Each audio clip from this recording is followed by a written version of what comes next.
Le livre du ciel. Tome 13. Je devins confuse et très inquiète d'entendre tout ça.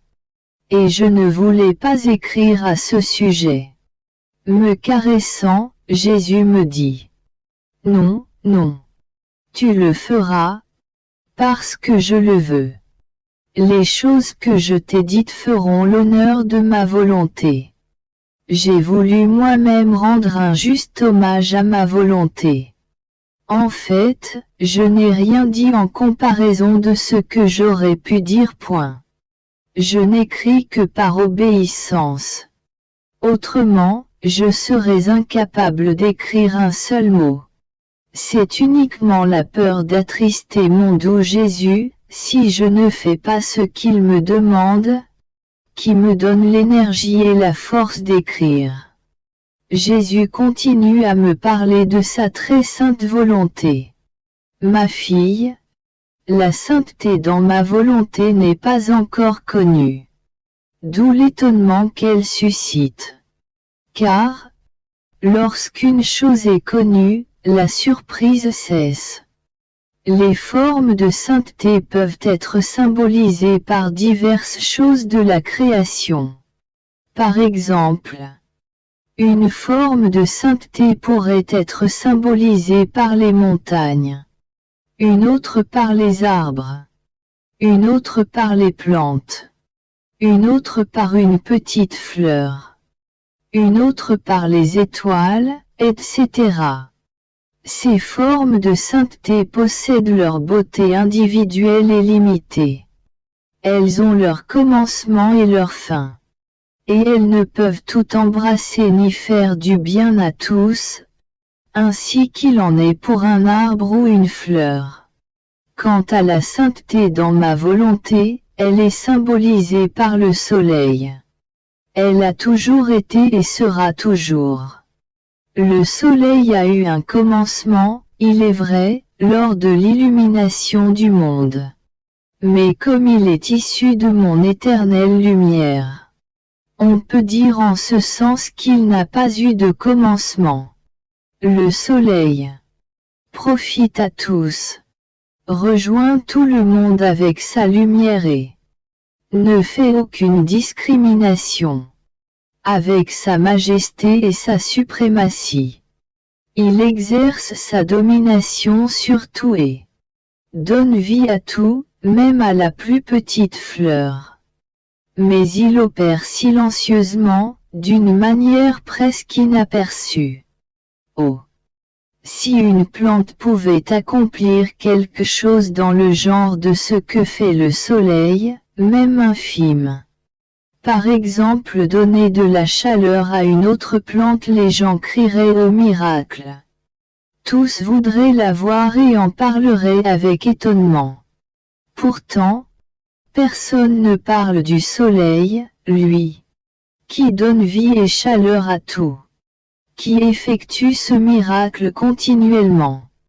Non seulement personne n'en parle, mais on ne se montre aucunement étonné de sa présence. Cette attitude s'explique par le fait qu'on garde les yeux fixés sur les choses terrestres plutôt que sur celles du ciel. La sainteté dans ma volonté, symbolisée par le soleil, s'exerce à partir de ma sainteté éternelle. Les âmes vivant dans ma volonté étaient avec moi dans le bien que j'ai accompli. Elles n'ont jamais quitté le rayon par lequel je les ai appelées. Comme elles ne quittent jamais ma volonté. J'ai pris plaisir en elles et je continue de m'en réjouir. Mon union avec elles est permanente. Je les regarde flotter au-dessus de tout. Pour elles, il n'y a aucun appui humain, à l'instar du soleil, qui ne s'appuie sur aucun support, mais demeure haut dans le ciel, comme isolé. Cependant, avec sa lumière, il émane sur tout. C'est à quoi ressemblent ces âmes. Elles vivent dans les hauteurs mais leur lumière rejoint les endroits les plus bas et atteint tout le monde. J'aurais l'impression de les frauder. Si je ne les mettais pas à parer. Si je ne les laissais pas accomplir les mêmes choses que moi. Il n'y a aucun bien qui ne descende de ces âmes.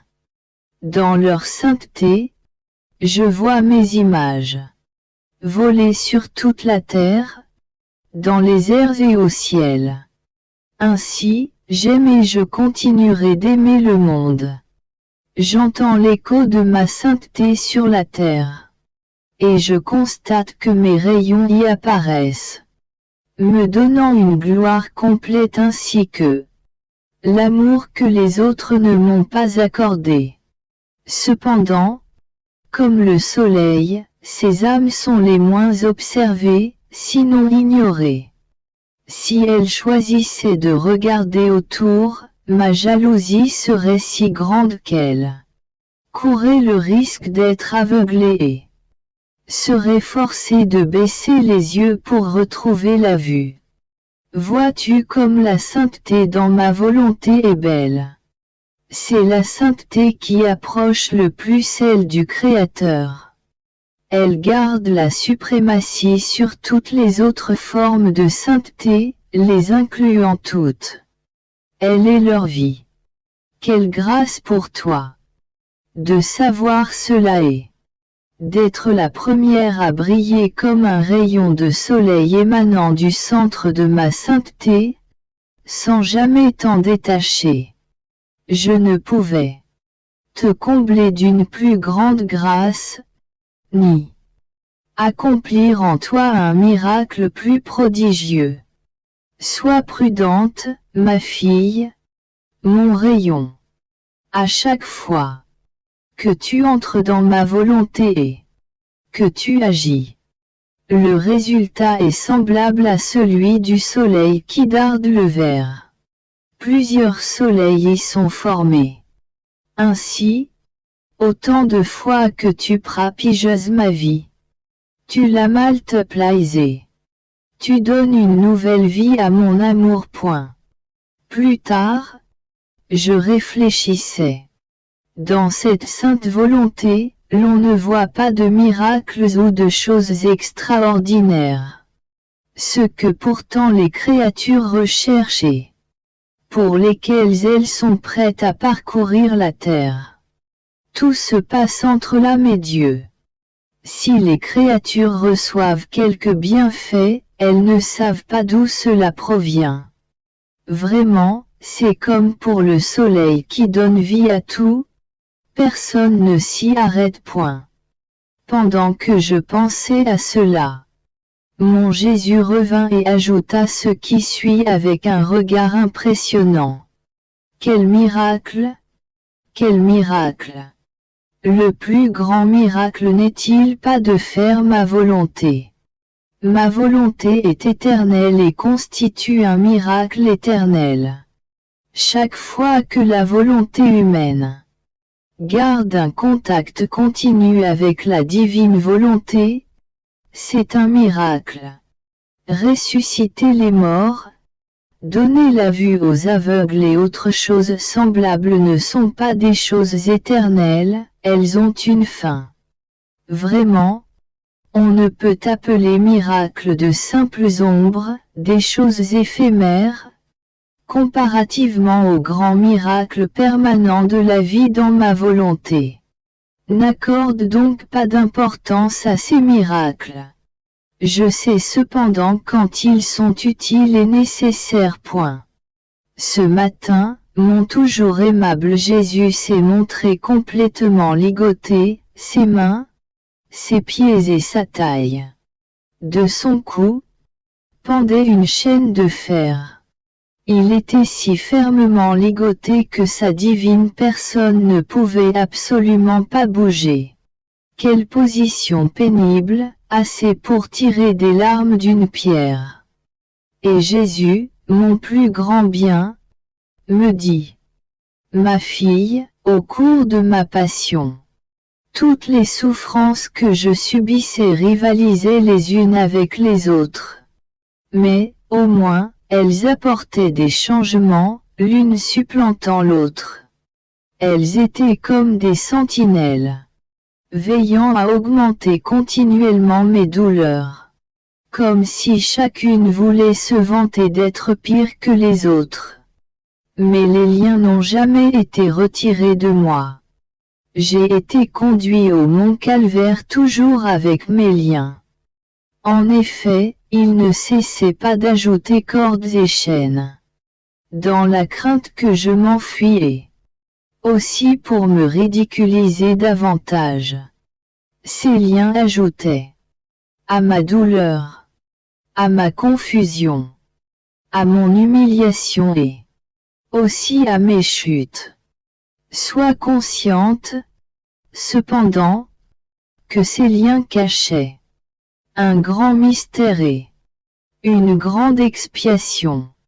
L'homme, tombant dans le péché, est resté attaché avec les liens de son péché. Si le péché est mortel, les liens sont de fer. S'il est véniel, les liens sont de corde. Chaque fois qu'il s'apprête à faire le bien, il sent l'interférence des liens et il se sent incapable d'agir.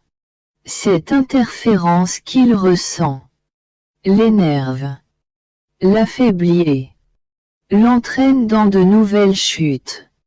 S'il agit, il sent une interférence dans ses mains, comme s'il n'avait pas de main pour faire le bien.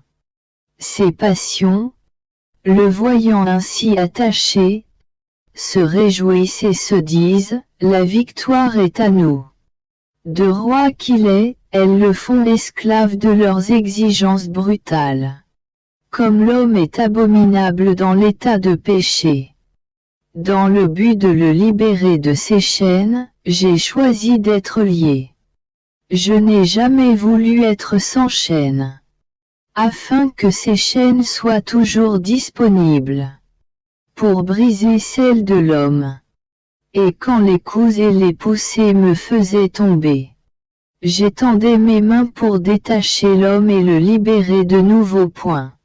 Pendant que Jésus disait cela, j'ai vu presque tous les humains liés avec des chaînes.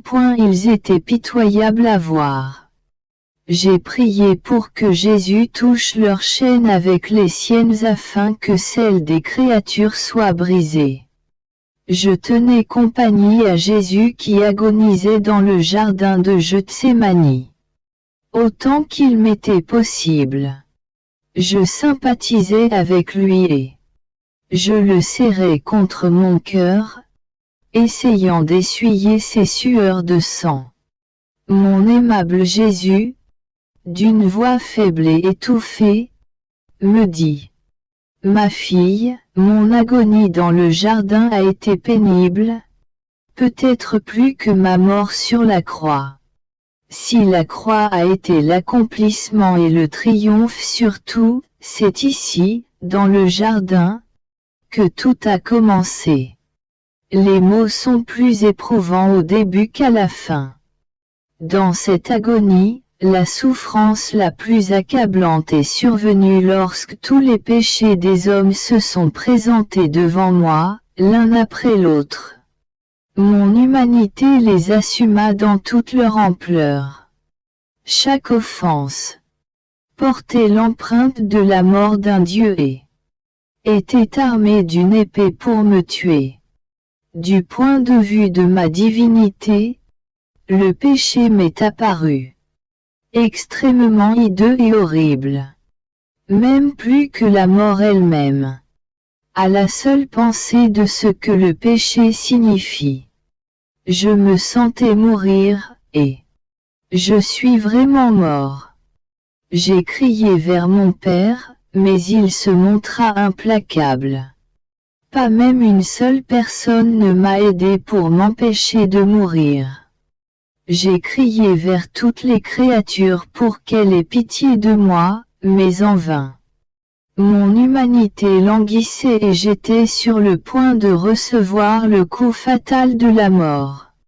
Sais-tu qui a arrêté l'exécution et préserver mon humanité de la mort à ce moment.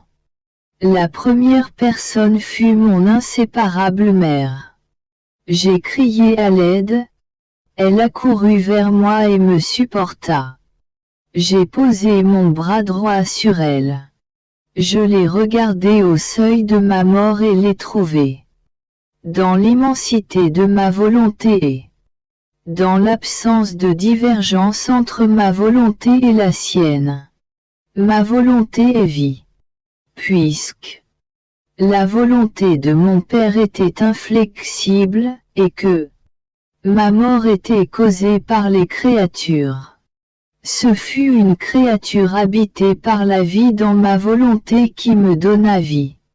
Ce fut ma mère, celle qui, dans le miracle de ma volonté, m'avait conçu et m'avait donné naissance dans le temps, qui, à ce moment, me donna vie pour une deuxième, afin de me permettre de réaliser l'œuvre de la rédemption. Puis, regardant à gauche, j'ai vu la fille de ma volonté. Je t'ai vue comme la première, suivie d'autres enfants de ma volonté. J'ai voulu ma mère comme première dépositaire de ma miséricorde. À travers elle nous allions devoir ouvrir les portes à toutes les créatures. Ainsi, j'ai désiré qu'elle soit à ma droite pour que je puisse m'appuyer sur elle. Je t'ai voulu, toi, comme première dépositaire de ma justice, pour empêcher que cette justice soit exercée sur les créatures, comme elles le méritent.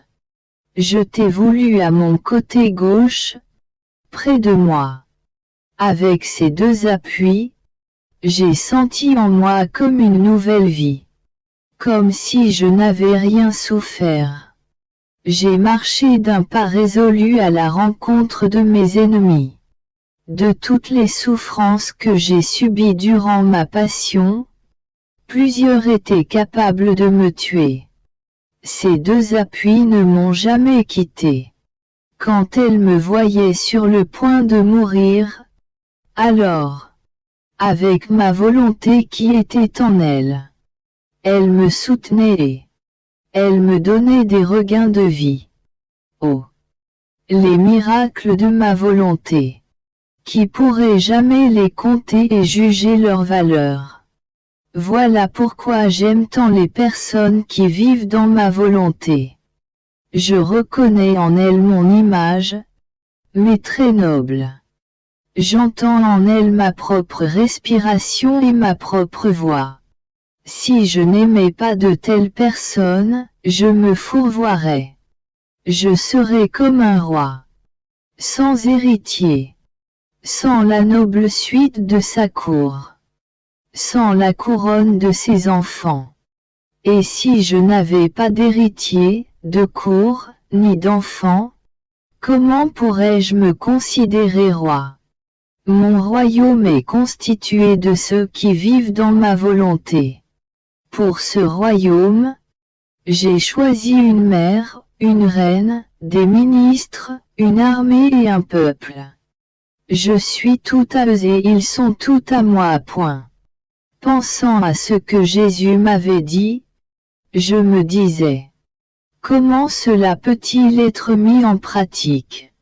Jésus, revenant, ajouta, ma fille, pour connaître ces vérités, il est nécessaire qu'il y ait le désiré, la volonté de les connaître. Imagine une pièce dont les volets sont fermés. Quelle que soit l'intensité du soleil à l'extérieur, la pièce reste toujours dans la noirceur. L'acte d'ouvrir les volets indique qu'on désire la lumière. Mais même cela est insuffisant si on ne profite pas de cette lumière. Pour se mettre à l'œuvre. Pour mettre de l'ordre dans la pièce. Pour épousseter. Afin de ne pas gaspiller cette lumière que l'on reçoit. Ainsi, de s'avouer ingrat. Il ne suffit pas seulement d'avoir la volonté de connaître la vérité. Il faut aussi chercher à surmonter ses faiblesses et à mettre de l'ordre dans sa vie à la lumière de cette vérité. Il faut se mettre à la tâche, de telle sorte que la lumière de la vérité qu'on a absorbée brille dans sa bouche, ses mains et son comportement. Autrement, ce serait comme tuer cette vérité en ne la mettant pas en pratique. Ce serait vivre dans le désordre en pleine lumière. Si une pièce est remplie de lumière et, en même temps, dans un complet désordre, et que la personne qui l'habite ne se soucie aucunement de corriger la situation, n'est-ce pas là un spectacle pitoyable? Il en est ainsi de la personne qui connaît les vérités mais ne les met pas en pratique. Sois toutefois consciente que, dans toute vérité, la simplicité constitue le premier élément. Si une vérité n'est pas simple, elle n'est pas lumière. Elle ne peut pénétrer l'esprit humain pour l'illuminer. Où il n'y a pas de lumière, on ne peut discerner les objets. La simplicité n'est pas seulement lumière. Elle est l'air qui, quoiqu'invisible, permet la respiration. Sans l'air, la terre et tous ceux qui l'habitent seraient sans vie. De même, si les vertus et les vérités ne sont pas sous le signe de la simplicité, elles sont comme sans air et sans lumière. Me trouvant dans mon état habituel, je restais éveillé presque toute la nuit. Mes pensées volaient souvent vers mon Jésus prisonnier. Il m'apparut dans une épaisse noirceur. Je sentais sa présence et sa pénible respiration, mais je ne le voyais pas. J'essayais de m'unir à sa très sainte volonté, répétant mes actes habituels de sympathie et de réparation. Un rayon de la plus brillante lumière sortit de moi et se reflétait sur son visage. Sa très sainte face en fut illuminée. Ainsi, la noirceur se dissipa et je pus embrasser ses genoux. Il me dit: Ma fille, les actes accomplis dans ma volonté sont pour moi comme le jour. Avec ses péchés, l'homme m'entoure de noirceur. Encore plus que les rayons solaires, les actes accomplis dans ma volonté me protègent contre la noirceur et m'entourent de lumière, m'aidant à me reconnaître à travers les créatures. Voilà pourquoi j'aime tant les personnes qui vivent dans ma volonté. Elles peuvent tout me donner et me défendre contre tout. Je me sens disposé à tout leur accorder et à les combler de toutes les bonnes choses que je prévoyais offrir aux autres. Supposons que le soleil soit doué de raison, qu'il en soit ainsi pour les plantes et que, sciemment, celle-ci rejette sa lumière et sa chaleur, ne désirant ni croître ni produire des fruits. Supposons d'autre part qu'une seule plante reçoive aimablement la lumière du soleil et désire lui présenter tous les fruits que les autres plantes ne veulent pas produire. Ne serait-il pas juste que, retirant sa lumière des autres plantes, le soleil déverse toute sa lumière et sa chaleur sur cette seule plante?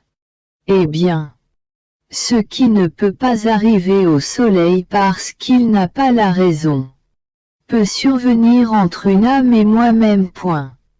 Après avoir dit cela, il disparut. Plus tard, il revint et ajouta: Ma fille, La douleur qui m'affligea le plus au cours de ma passion fut l'hypocrisie des pharisiens. Ils feignaient la justice alors qu'ils étaient les plus injustes. Ils simulaient la sainteté, la rectitude et l'ordre, alors qu'ils étaient les plus pervertis, en dehors de toute règle et dans un total désordre. Pendant qu'ils feignaient d'honorer Dieu, ils s'honoraient eux-mêmes. Ils soignaient leurs propres intérêts, leur propre confort. La lumière ne pouvait entrer en eux, car leur hypocrisie en avait fermé toutes les portes. Leur vanité était la clé qui, à double tour, les enfermait dans leur morée. Arrêtait même toute faible lumière. Même l'idolâtre Pilate a trouvé plus de lumière que les pharisiens. Car tout ce qu'il a fait et dit découlait, non d'une prétention, mais de la peur. Je me sens plus attiré par le pécheur, même le plus pervers, s'il n'est pas fourbe, que par ceux qui sont meilleurs mais hypocrites. Oh! Comme me dégoûte celui qui fait le bien en surface, prétend être bon, prie, mais en qui le mal et l'intérêt égoïste sont camouflés pendant que ses lèvres prient, son cœur est loin de moi. Au moment où il fait le bien, il pense à satisfaire ses passions brutales. En dépit du bien qu'il accomplit en apparence et des paroles qu'il prononce, l'homme hypocrite ne peut pas apporter la lumière aux autres parce qu'il en a verrouillé les portes. Il agit comme un démon incarné qui, sous le déguisement du bien, tente les créatures. Voyant quelque chose de bon, l'homme est attiré. Mais, lorsqu'il est au plus beau du chemin, il se voit entraîné dans les péchés les plus graves. Oh! Les tentations qui se présentent sous l'apparence du péché sont moins dangereuses que celles qui se présentent sous l'apparence du bien. Il est moins dangereux de traiter avec des personnes perverses qu'avec celles qui semblent bonnes mais sont hypocrites. Que de poisons ces dernières cachent. Combien d'âmes n'ont-ils pas empoisonnées? Si ce n'était pas de ces simulations et si tout me connaissait pour ce que je suis, les racines du mal seraient enlevées de la surface de la terre. Et tout serait détrompé. Point. Je pensais à ce que Jésus m'avait dit quelques jours auparavant, le 19 novembre. Je me disais, comment est-ce possible qu'après ma céleste mère, je sois le deuxième appui de Jésus, m'attirant vers lui à l'intérieur d'une grande lumière. Jésus me dit, ma fille, pourquoi doutes-tu? J'ai répondu, ma grande misère. Jésus reprit, ne pense pas à cela.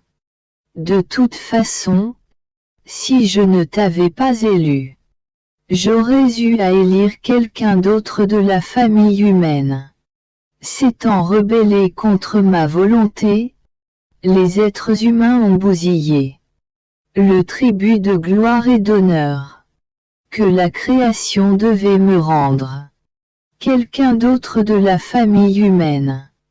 Quelqu'un de continuellement uni à ma volonté. Vivant plus avec ma volonté qu'avec la sienne et embrassant toute chose dans ma volonté aurait eu à s'élever au-dessus de tout, afin de déposer au pied de mon trône la gloire, l'honneur et l'amour que les autres ne m'ont pas offert. L'objectif de la création était que tous les hommes accomplissent ma volonté et non pas qu'ils fassent de grandes choses. En effet, je regarde de telles choses comme des futilités, à moins qu'elles ne soient le fruit de ma volonté. Ainsi, bien des œuvres tombent en ruine au moment crucial parce que la vie de ma volonté n'est pas en elles. Ayant coupé leur volonté de la mienne, les hommes ont détruit ce qui était le plus beau à mes yeux. Le dessein pour lequel je les avais créés. Ils se sont complètement ruinés et m'ont refusé la gloire et l'amour qu'il aurait dû me donner en tant que leur créateur. Mais mes œuvres portent la marque de l'Éternel.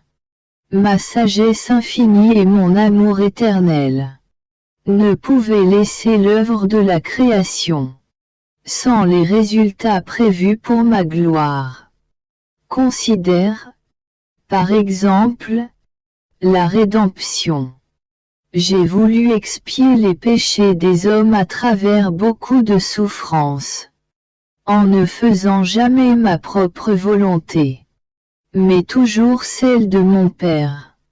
Même dans les choses les plus insignifiantes, telles que respirer, regarder, parler, etc.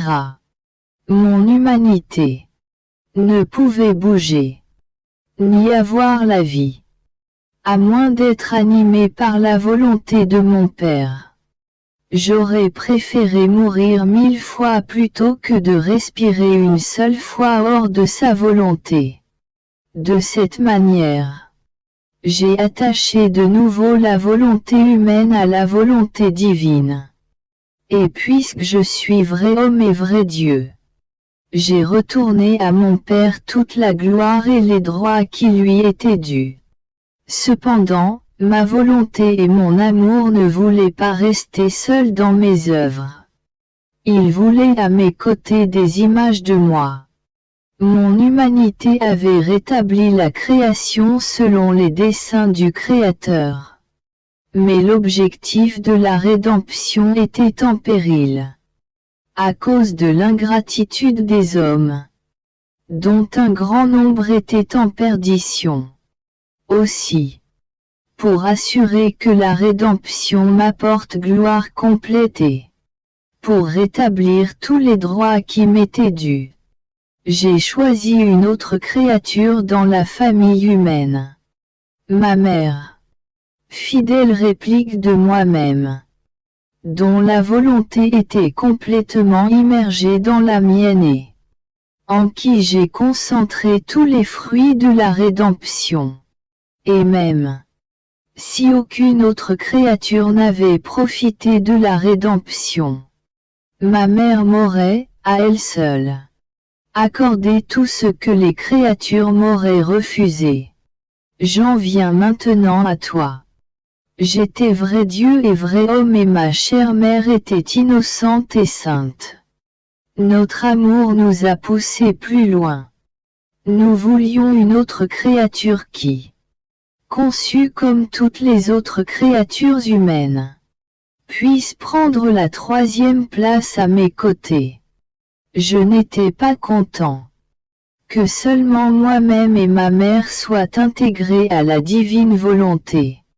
Nous voulions d'autres enfants qui, au nom de toutes les créatures et vivant en complet accord avec notre volonté, puissent nous donner gloire et amour divin au nom de tous.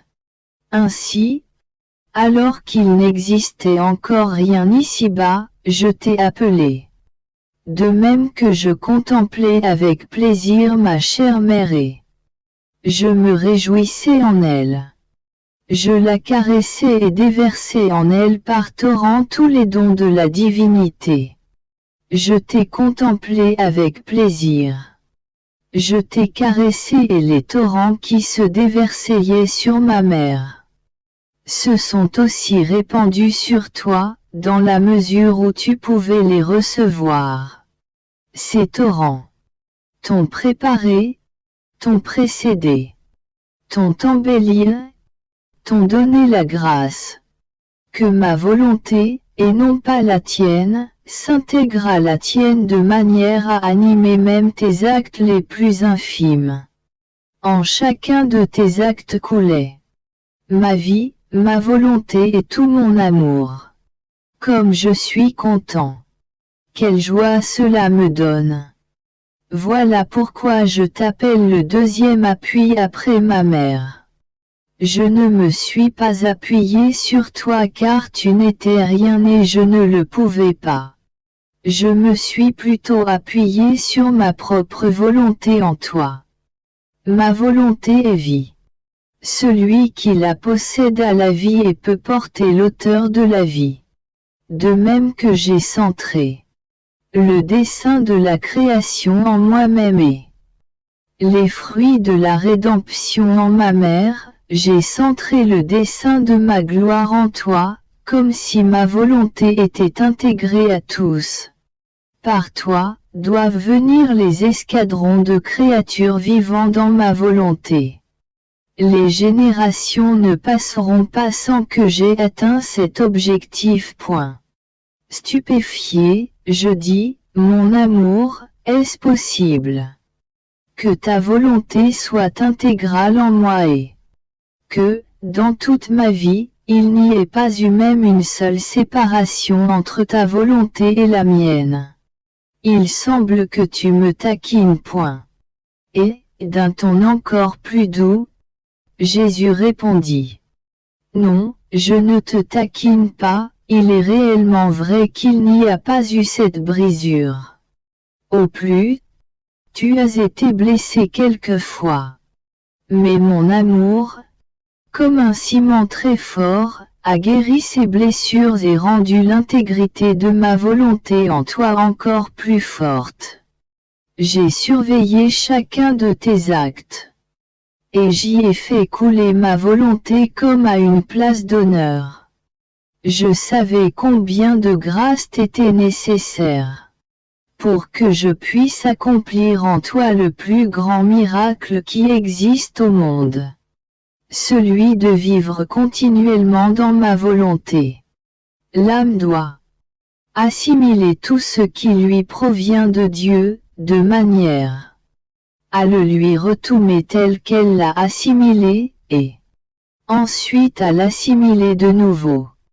Cela surpasse même le miracle de l'Eucharistie. Les accidents du pain et du vin ne possèdent ni raison, ni volonté, ni désir qui pourrait les mettre en opposition avec ma vie sacramentelle. L'hostie ne fait rien par elle-même, tout est mon travail. Si je le veux, je le réalise. Tandis que pour le miracle de vivre dans ma volonté, je dois inciter une volonté humaine, une raison, un désiré, un amour, tout complètement libre. Combien de choses sont nécessaires? Bien des âmes vont à la communion et prennent part au miracle de l'Eucharistie. Mais très peu d'entre elles sont disposées à ce que se réalise en elles le miracle de ma volonté, vu que, pour cela, elles auraient à se sacrifier davantage. Étant dans mon état habituel, je me suis retrouvé dans une immense mer de lumière. Il était impossible de discuter son début ou sa fin. Il y avait un petit bateau, également fait de lumière. Son fond était de lumière et ses voiles pareillement. En somme, tout le bateau était de lumière. Ses diverses parties se distinguaient par les différences dans l'intensité de la lumière. Ce petit bateau traversait la mer de lumière à une vitesse incroyable. Je fus surtout émerveillé quand, à un certain moment, je l'ai vu disparaître dans la mer et réapparaître ensuite, plongeant ailleurs puis émergeant à l'endroit même où il avait plongé. Mon toujours aimable Jésus prenait grand plaisir à regarder ce petit bateau. M'appelant, il me dit : « Ma fille, la mer que tu vois est ma volonté. Elle est lumière et personne ne peut traverser cette mer à moins de vouloir vivre dans la lumière. Le bateau très gracieux que tu observes voguant sur la mer est l'âme qui vit dans ma volonté. En vivant continuellement dans ma volonté, elle respire l'air de ma volonté. En retour, ma volonté la vide. De son bois, de ses voiles, de son ancre et de son mât, pour la transformer complètement en lumière. Ainsi, l'âme qui agit dans ma volonté se vide d'elle-même et se remplit de lumière. Je suis le capitaine de ce bateau. Je le guide dans sa course et le plonge dans la mer, afin de lui accorder un reposé, d'avoir le temps de lui confier les secrets de ma volonté. Personne d'autre ne serait capable de le conduire. Car, ne connaissant pas la mer, les autres ne pourraient le guider. D'ailleurs je ne ferai confiance à personne. Au plus, je choisis quelqu'un pour écouter et observer les merveilles que ma volonté accomplit. D'ailleurs, qui serait apte à établir les voies dans ma volonté, pour accomplir un voyage que je peux lui faire faire en un instant. Un autre guide prendrait un siècle. Il ajouta, vois-tu comme cela est beau. Le bateau vogue, plongé se retrouve à son point de départ, c'est la sphère de l'éternité qui l'enveloppe, toujours centrée en un seul point. C'est la sphère de ma volonté immuable qui conduit sa course accélérée, ma volonté qui n'a ni commencement ni fin. Dans sa course, le bateau se retrouve au point fixe de mon immuabilité. Observe le soleil, il est fixe et ne bouge pas. Pourtant, sa lumière traverse la terre en un instant. Ainsi en est-il pour le bateau, il est immuable avec moi. Il ne quitte pas le point où ma volonté l'a laissé. Ma volonté l'a laissé à un point éternel et il reste là, stationnaire. S'il semble bouger, ce sont ses actes qui se déplacent et qui, comme la lumière solaire, irradiant partout. C'est la merveille, bouger et en même temps rester immobile. Voilà comment je suis, et c'est ainsi que je rends celui qui vit dans ma volonté. En plaçant ses actes dans ma volonté, l'âme poursuit sa course rapide et donne à ma volonté l'occasion de tirer d'elle beaucoup d'autres actes vitaux de grâce, d'amour et de gloire. Moi-même, son capitaine, je dirige son agir et l'accompagne dans sa course afin que ce soit un agir qui ne manque de rien et qui puisse être digne de ma volonté. Dans tout cela, je me réjouis beaucoup. Je vois la petite fille de ma volonté courant avec moi tout en restant immobile. Elle n'a pas de pieds, mais elle marche pour tous les autres. Elle n'a pas de mains, mais elle est le moteur de toutes les œuvres. Elle n'a pas d'yeux mais, dans la lumière de ma volonté, elle est les yeux et la lumière de tous. Oh! Comme elle imite bien le Créateur! Comme elle se rend semblable à moi! C'est uniquement dans ma volonté qu'il peut y avoir une véritable imitation. Alors, j'entends résonner dans mes oreilles ma voix créatrice et douce. Faisons l'homme à notre image et à notre ressemblance. Puis, avec une joie sans fin, je dis, contemple mes images. Les droits de la création ont été restaurés et le dessein pour lequel j'ai créé l'homme a été accompli. Comme je suis heureux. J'appelle tout le ciel à célébrer.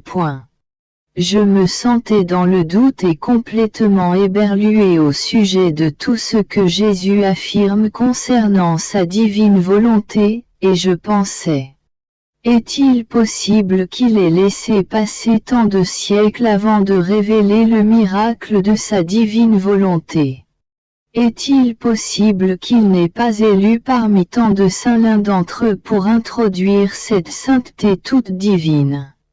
Il y a eu les apôtres et tous les autres grands saints qui ont étonné le monde entier. Pendant que je pensais à cela, Jésus vint, interrompant le cours de mes pensées. Il me dit: la petite fille de ma volonté n'est pas convaincue. Pourquoi doutes-tu? Je répondis: parce que je me vois si vilaine et que plus tu parles, plus je me sens annihilée. Jésus répliqua: je veux cette annihilation de toi. Plus je te parle de ma volonté. Et comme mes paroles sont créatives, plus ma volonté se crée en la tienne. Et ta volonté, face à face avec la mienne, se sent annihilée et perdue. Réalise que ta volonté doit se fondre totalement en la mienne, comme la neige fond sous les ardents rayons du soleil. Tu dois savoir que plus est grande l'œuvre que je veux accomplir, plus il faut de préparatifs. Que de siècles, que de prophéties, quelles préparations ont précédé ma rédemption. Que de symboles ont anticipé la conception de ma céleste mère.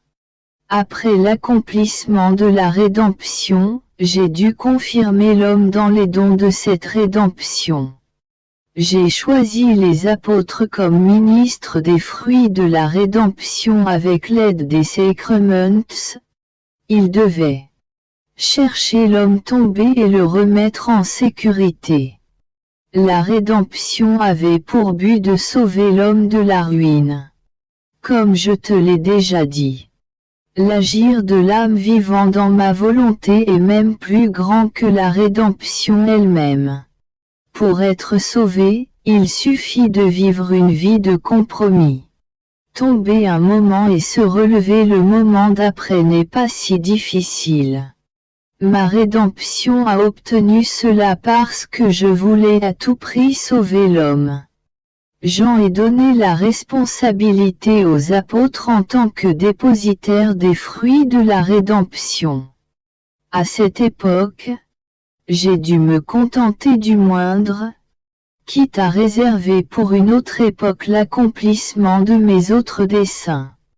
Vivre dans ma volonté donne non seulement le salut, mais aussi la sainteté, qui surpasse toute autre forme de sainteté et qui porte le sceau de la sainteté du Créateur. Les formes moindres de sainteté sont comme les précurseurs et les défricheurs pour cette sainteté complètement divine. De même que, dans la rédemption, j'ai choisi mon incomparable Mère comme intermédiaire entre les hommes et moi-même pour qu'en soient appliqués les fruits. De même je t'ai choisi comme intermédiaire, pour que la sainteté de vivre dans ma volonté puisse commencer, apportant ainsi au Créateur une gloire complète. Vrai motif de la création de l'homme. Pourquoi alors ta surprise? Ces choses ont été établies de toute éternité et personne ne peut les changer. Puisqu'il s'agit de quelque chose de grand. L'établissement de mon royaume dans les âmes et sur la terre, j'ai agi comme un roi qui doit prendre possession d'un royaume. Au début, il n'y va pas lui-même. Mais, dans un premier temps, il fait préparer le palais royal. Ensuite, il envoie ses soldats pour préparer le royaume et pour soumettre le peuple à son autorité. Viennent ensuite les gardes d'honneur et les ministres. Vient finalement le roi. C'est ce qui est approprié pour un roi et ce que j'ai accompli. J'ai fait préparer mon palais royal qui est l'Église. Les saints ont été les soldats qui m'ont fait connaître au peuple. Ensuite sont venus les saints qui accomplissaient des miracles, comme les plus intimes de mes ministres. Maintenant, je viens moi-même pour régner. C'est pourquoi, je dois choisir une âme où je puisse établir ma première demeure et fonder ce royaume de ma volonté.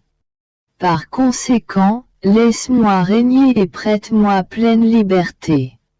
Après avoir écrit les mots du texte précédent, je me suis senti complètement renversé et plus que jamais humilié.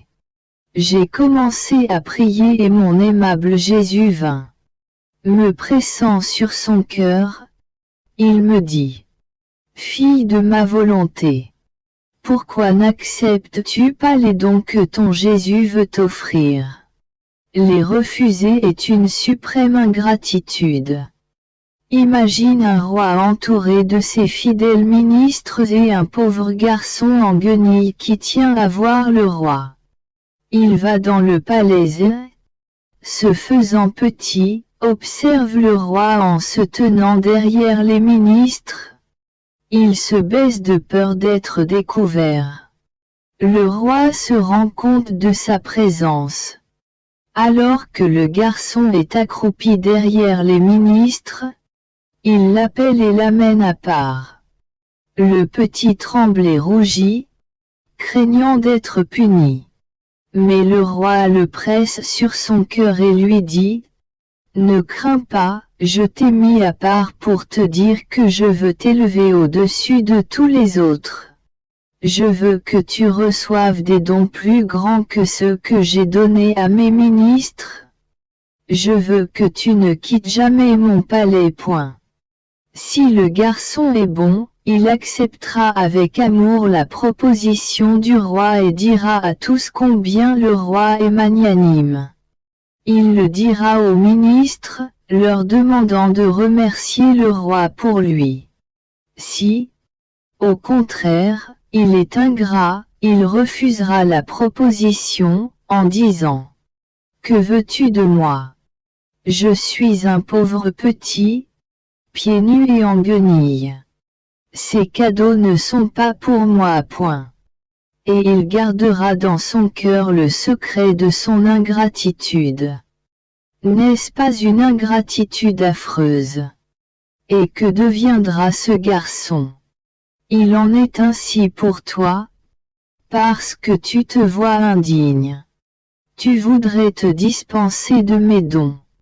Je lui dis: Mon amour, tu as raison, mais ce qui me frappe le plus, c'est que tu veux toujours parler de moi. Point. Jésus reprit: Il est juste et nécessaire que je parle de toi. Serait-il acceptable qu'un fiancé, qui doit se marier avec sa promise, ait à négocier avec les autres plutôt qu'avec elle? Au contraire, il est nécessaire qu'ils se confient l'un à l'autre leurs secrets. Que l'un sache ce que l'autre possède. Que les parents fournissent une dot au couple, et que chacun s'habitue à l'avance aux manières de l'autre. Point. Je dis alors à Jésus: Dis-moi, ma vie. Qui est ma famille? Quelle est ma dot et la tienne? Souriant, Jésus continua: Ta famille est la Trinité. Ne te souviens-tu pas que, dans les premières années où tu étais confiné au lit, je t'ai conduite au ciel et que, devant la très sainte Trinité, nous avons accompli notre union. La Trinité t'a doté de tels dons que toi-même tu n'es pas encore parvenu à les connaître. Et lorsque je te parle de ma volonté, de ses effets et de sa valeur, tu découvres les dons que tu as reçus. Je ne parle pas de ma propre dot, parce que ce qui est à toi est à moi. Ensuite, après quelques jours, nous sommes descendus du ciel. Nous, les trois personnes divines. Nous avons pris possession de ton cœur et en avons fait notre demeure perpétuelle. Nous avons pris les rênes de ton intelligence, de ton cœur et de tout ton être. Toutes tes actions émanaient de notre volonté créatrice en toi. Le travail a déjà été accompli. Rien d'autre ne reste à être réalisé sauf de tout faire connaître afin que, non seulement toi, mais aussi les autres, participent à tous ces grands dons. C'est d'ailleurs ce que je fais, appelant tantôt l'un de mes ministres, tantôt un autre, même des ministres d'endroits éloignés, afin de les informer de ces grandes vérités. Ce projet est le mien, non pas le tien. Par conséquent, laisse-le moi. Et tu dois réaliser que, chaque fois que je t'apprends une nouvelle valeur sur ma volonté, je me sens tellement heureux et je t'aime encore davantage. Rougissant à cause de mes difficultés, je lui dis, mon plus grand et mon seul bien, vois comme je suis devenu pire qu'avant. Au début, je n'avais aucun doute au sujet de ce que tu me disais. Maintenant, ce n'est plus vrai, que de doutes, que de difficultés. Je ne sais pas moi-même comment tout cela me vient point. Jésus. Ne sois pas blessé à cause de cela. Souvent, je provoque moi-même ces difficultés dans mon souci de répondre ensuite à tes interrogations et de te confirmer les vérités que je te révèle, et aussi pour répondre à tous ceux qui, en lisant ces vérités, pourraient avoir des doutes et des difficultés.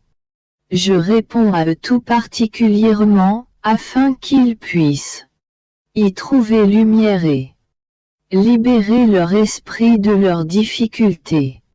En effet, les critiques ne manqueront pas. Tout est nécessaire. Point.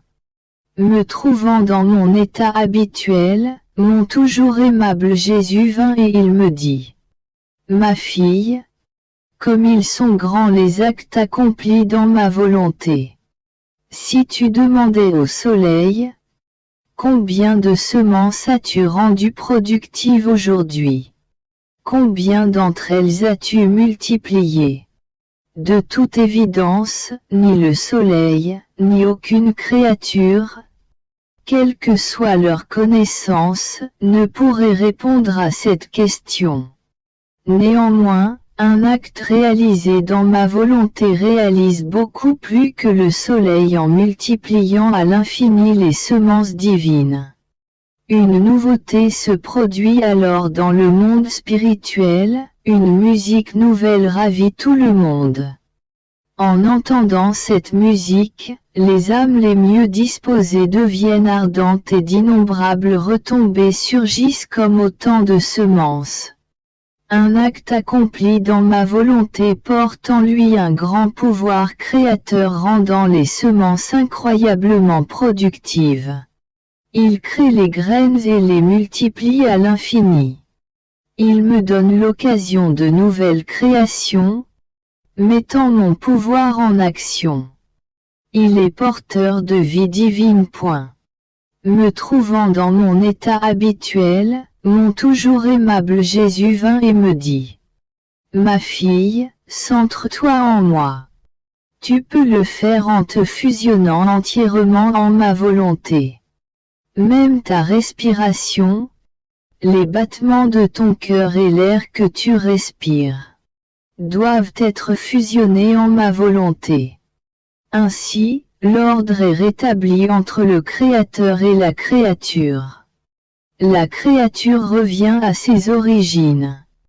Dans cet ordre recouvré, toutes les choses sont parfaites et ont la place d'honneur. Les actes réalisés dans ma volonté retrouvent leur état premier. Celui dans lequel l'âme a été créée. Ils deviennent vie dans la sphère de l'éternité, rendant à leur Créateur toute la gloire qui lui revient pour ses dons. Lorsque les desseins originels des choses sont délaissés, tout devient désordre, déshonneur et imperfection.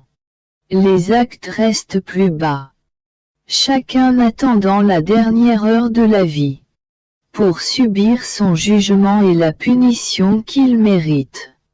Car il n'y a pas d'acte réalisé en dehors de ma volonté, même bon, qui puisse être qualifié de pur. Ne pas viser ma volonté, c'est lancer de la boue aux œuvres les plus belles et se séparer du but premier des choses, c'est se mériter une punition. La création a été mise en œuvre sur les ailes de ma volonté. Sur ces mêmes ailes, elle doit me revenir. Cependant, c'est en vain que j'attends qu'il en soit ainsi. Et, par conséquent, tout est désordre et confusion. Toi, immerge-toi dans ma volonté. Et, au nom de tous, donne-moi réparation pour ce si grand désordre. Je me sentais très déprimé et angoissé à cause de l'absence de mon doux Jésus. Après une journée entière de souffrance, tard dans la soirée, il vint.